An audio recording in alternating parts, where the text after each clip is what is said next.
nous allons mettre 3 vis 4,40.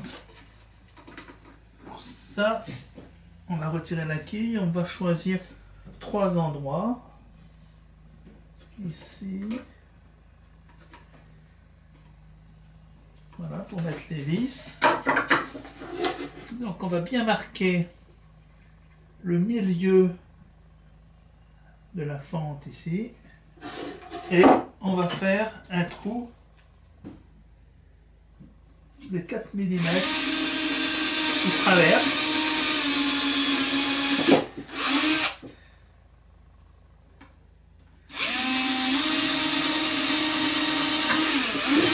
Ensuite, on met la quille à l'endroit voulu.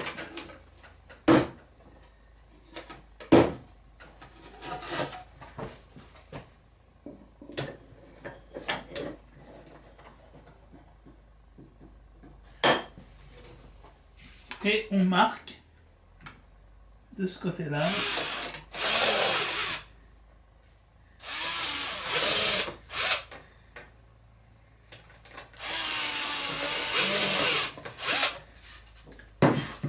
On a donc la position des trous des vis. Nous allons faire un avant-trou avec une mèche plus petite, avec une mèche de 3.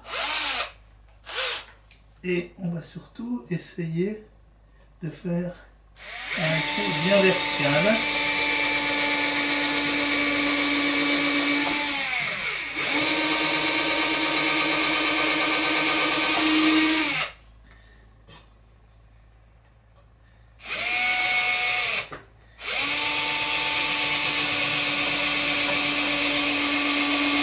La quille a été remise en place. On visse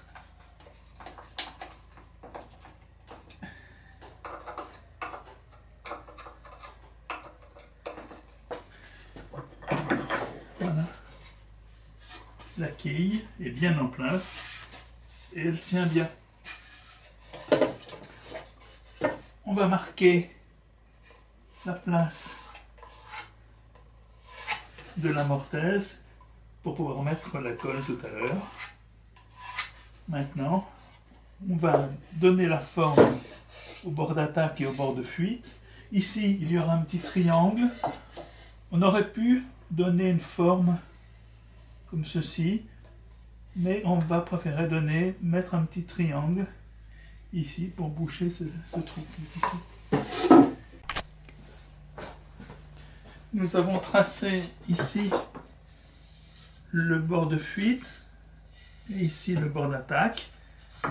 Maintenant, on va raboter.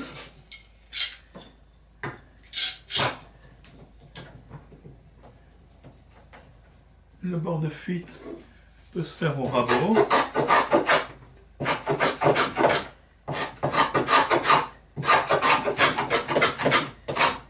Pareil de l'autre côté. Et pour le bord d'attaque, on va pouvoir le faire avec le bastringue. Ce sera plus facile pour rabot.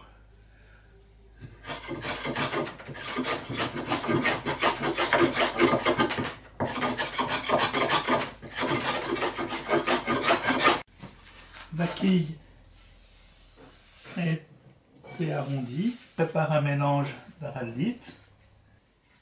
On va poser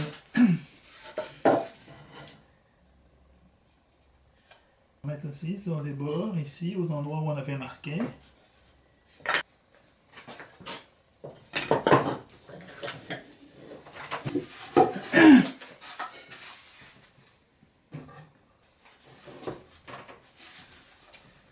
Et on revisse.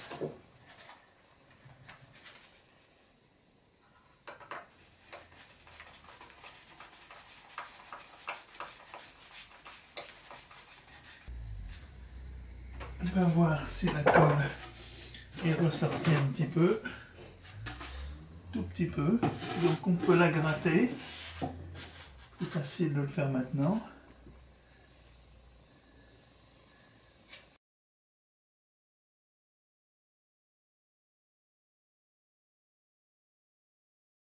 La colle est sèche.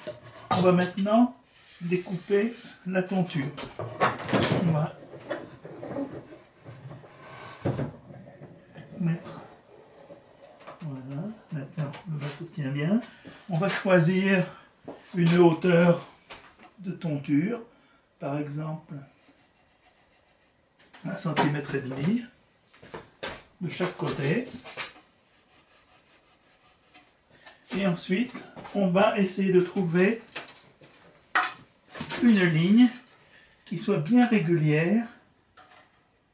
Alors on peut tracer cette ligne avec une baguette en la maintenant avec des pinces. C'est ce qu'on va faire.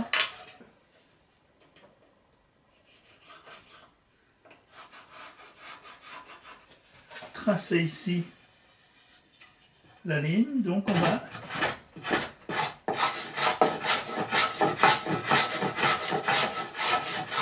couper la tonture. Et ici on va faire dans l'autre sens.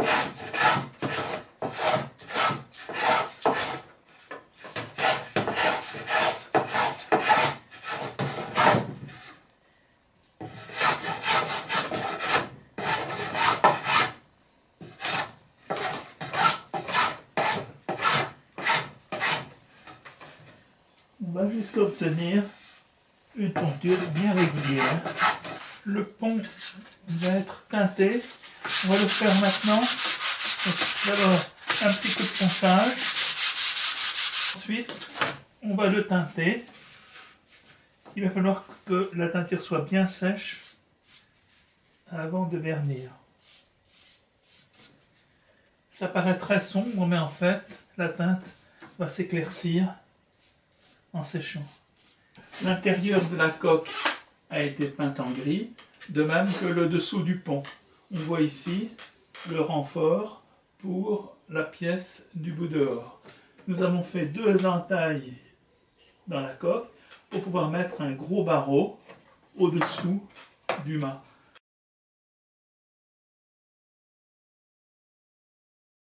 On peut débiter le bois de mâture à la main. C'est un peu fastidieux.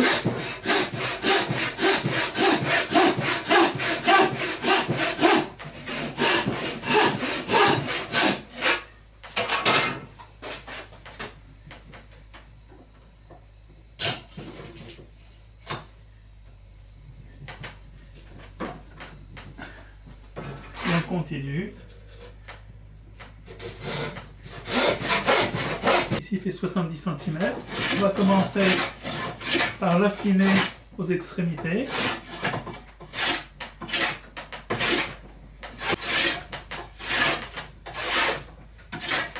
On va le tourner d'un quart de tour.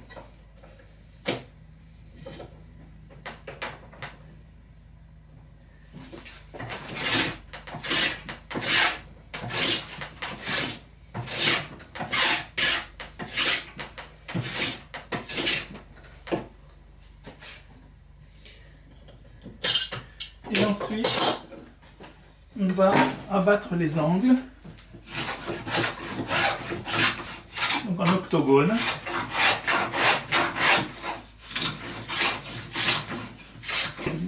Donc c'est assez commode de coincer la main ici pour pas que le bois recule quand on le rabote.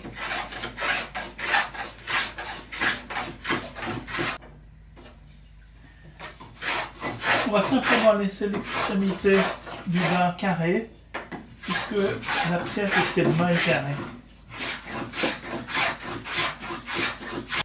Maintenant que c'est dégrossi, on va prendre un rabot plus fin.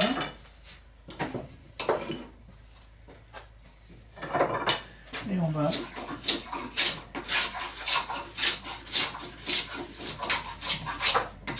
on fera de la même manière pour le bout dehors et pour les espins. On a poncé le mât, affiné un peu en haut, un petit peu arrondi, et on a vérifié qu'il rentrait dans ce U en aluminium qui nous servira à faire la ferrure de pied de mât. Vous voyez, donc nous avons terminé le bois de mâture. Ici, on a le mât avec le pied carré et légèrement pointé au bout. Ici, on a le bout dehors qui a également une extrémité carrée pour rentrer dans la ferrure en aluminium. Ici, on a la baume qui est pratiquement cylindrique. La vergue de flèche qui est également cylindrique, plus fine. Et puis, il y a le pic ici, dont l'extrémité est carrée parce que on va coller deux morceaux de hêtre ici pour faire l'encornade. Donc on va coller ça et ensuite on donnera la forme qu'il faut. Voilà, les deux pièces ont été collées avec de l'araldite bien serrée et on va attendre que l'araldite durcisse.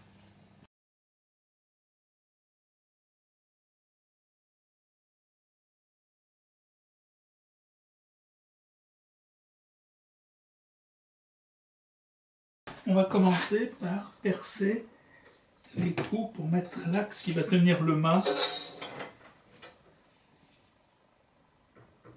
Donc je prends une mèche de 3 mm.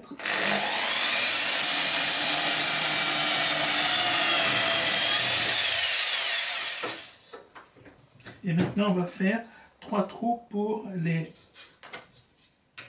vis de fixation.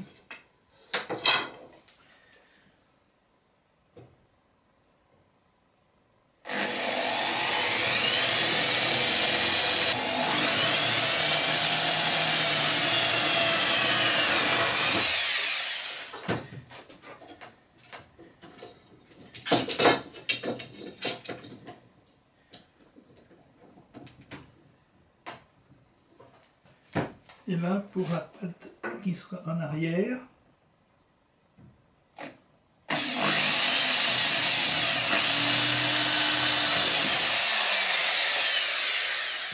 ensuite on va fraiser légèrement ces 3 trous avec une mèche de 8 ou de 9.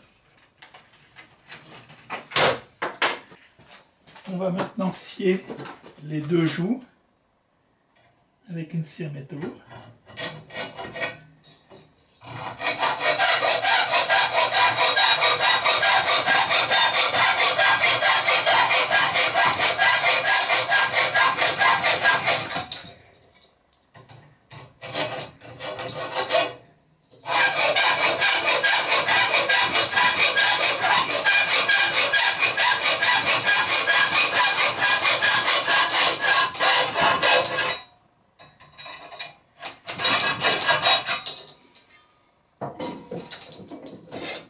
Maintenant, on va scier le bas de la pièce.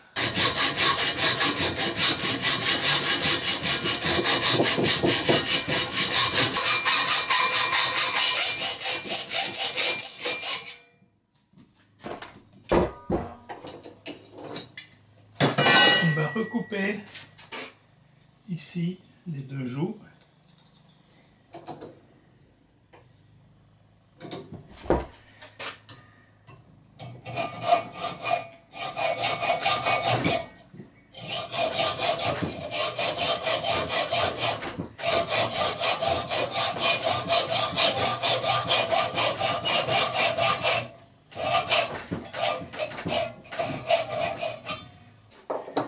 Une fois scié, ici, la partie centrale a été simplement cassée en la tordant comme ceci et les pattes ont été tordues en faisant bien attention de ne pas les casser. Ensuite, on a limé un petit peu les bords pour obtenir une forme un peu arrondie.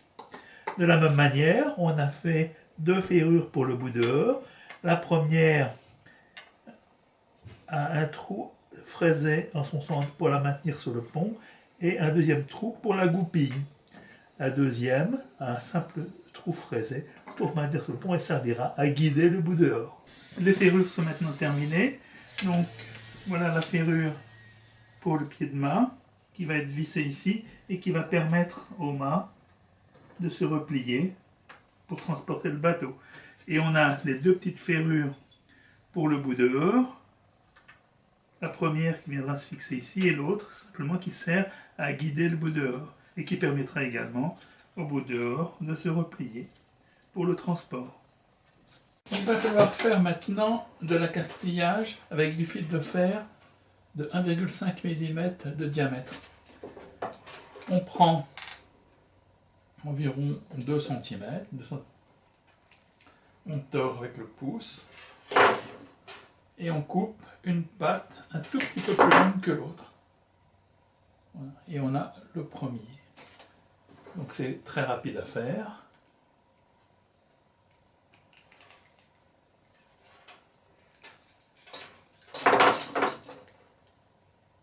Il faut en faire une vingtaine. Pour enfoncer les pontets dans les esparres et dans la coque du bateau, on s'est fait une mèche avec le même fil de fer que les pontets. On a mis un petit morceau dans la perceuse et ensuite on l'a pointé avec une lime. Et on obtient une mèche.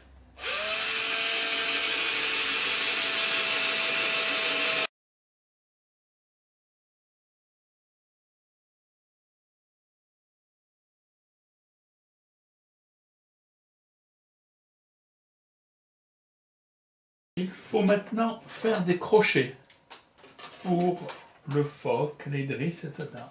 C'est un petit peu plus difficile. Il faut d'abord faire un petit rond avec la pointe de la pince. Voilà. On redresse. Et ensuite,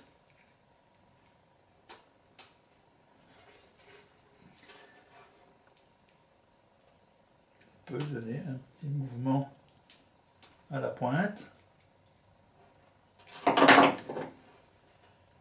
Et on coupe l'extrémité. Voilà les crochets qu'on doit faire.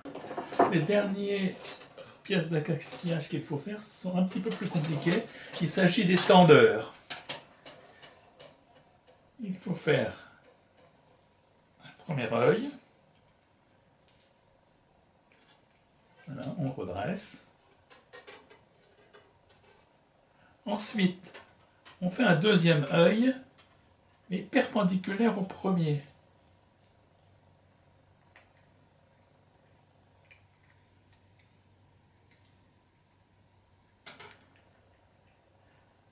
Et enfin, le troisième, qui est dans le même plan que le premier.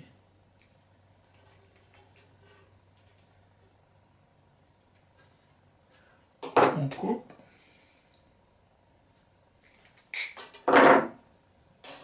Et on termine l'œil du bas.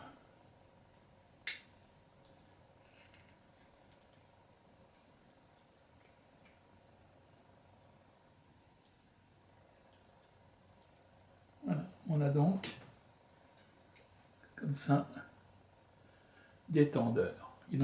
On a ici tout l'accastillage maintenant. Ici le pied de mât, les deux ferrures pour le bout dehors, tous les petits pontets pour les esparres. Ici les crochets, les tendeurs, deux goupilles pour l'axe de mât et l'axe de bout dehors.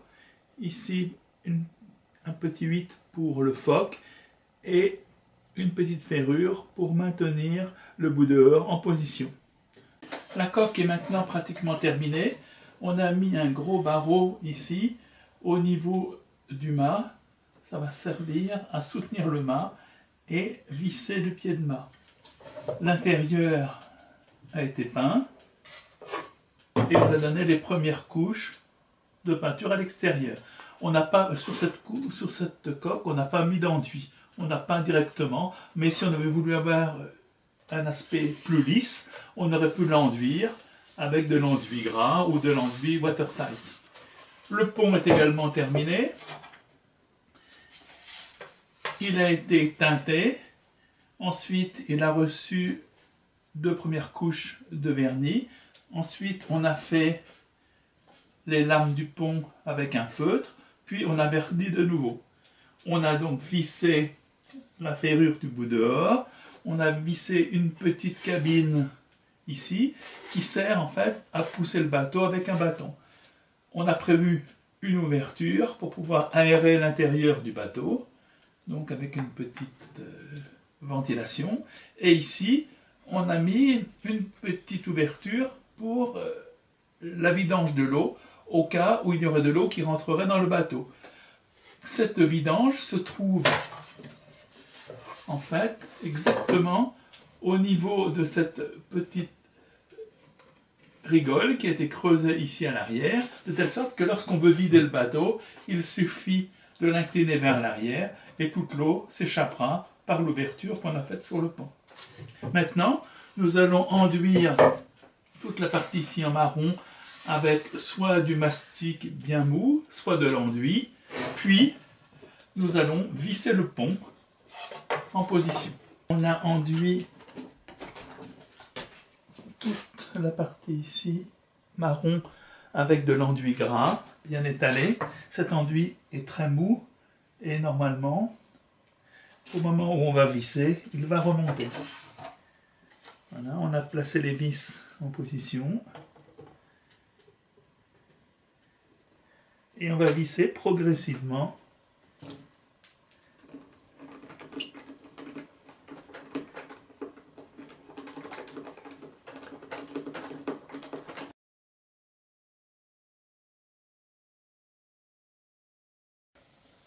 Pour les vernis, nous avons utilisé du vernis marin, soit du vernis le tonkinois, du vernis traditionnel, soit du vernis uréthane. Ce sont des restes que j'utilise pour l'entretien de mon canotte. Le vert, ici, a été obtenu en mélangeant de la peinture blanche microporeuse avec un colorant et on fait la teinte que l'on veut. De même, le gris a été obtenu en mélangeant du blanc avec un colorant noir. Le noir, c'est de la peinture intérieure-extérieure monocouche. Alors ces peintures ont plusieurs avantages. D'abord de sécher très vite, au bout d'une heure à peu près. Ils sont à peu près secs. Aussi, leur solvant, c'est l'eau.